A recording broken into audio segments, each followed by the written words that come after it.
Okay, today what we're going to do is we're going to take our knowledge of what we know about cones and cylinders and we're going to put it together. So just a quick review. Cylinder volume. So for a cylinder, we have V equals pi r squared times h. Or if we know the base, it's going to be V equals, I'm going to slide this over, big B times h. Okay? All right, so this one we're going to use if the base is known. This one we're going to use if only the radius is given. A cone, we're going to use V equals 1/3 pi r squared times h.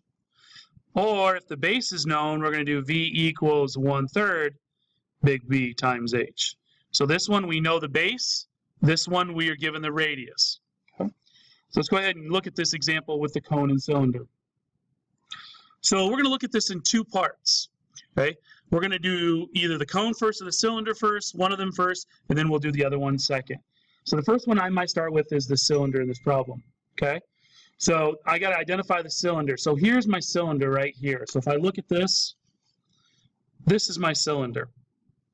Okay, so I'm going to use that first. So if I look at the cylinder, I'm going to do pi r squared times h. So I'm going to find and identify what r is.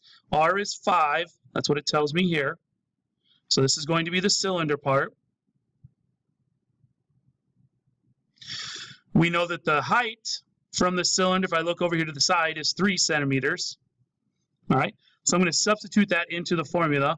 V equals pi 5 squared times 3. So now I'm going to go ahead and solve it. 5 squared is 25.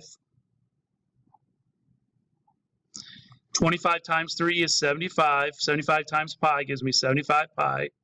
So right now I have 75 pi for the cylinder. Now I'm going to go ahead and do the cone. So in this cone, I'm going to identify the radius. The radius for this cone, so the cone is right up here. This is the cone.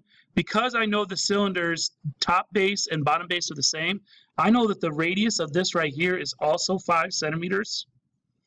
All right, so the radius of the cone is 5 centimeters. The height of this cone is 4 centimeters.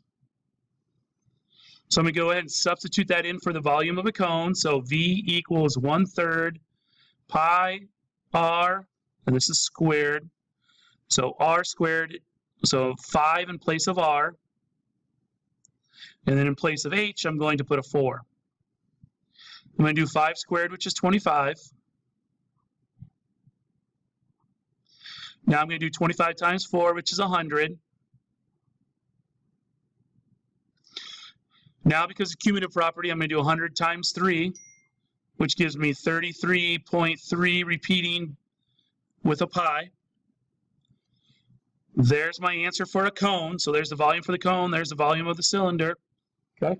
Now, because they are joined together, I'm going to add these together. So I'm going to take 75 pi, and I'm going to add it to 33.3 repeating pi. So if I take 75 plus 33 pi,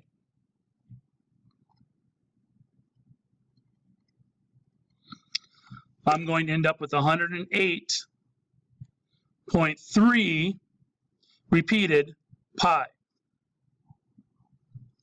So my answer for the volume of this cone and cylinder together is 108.3 repeated.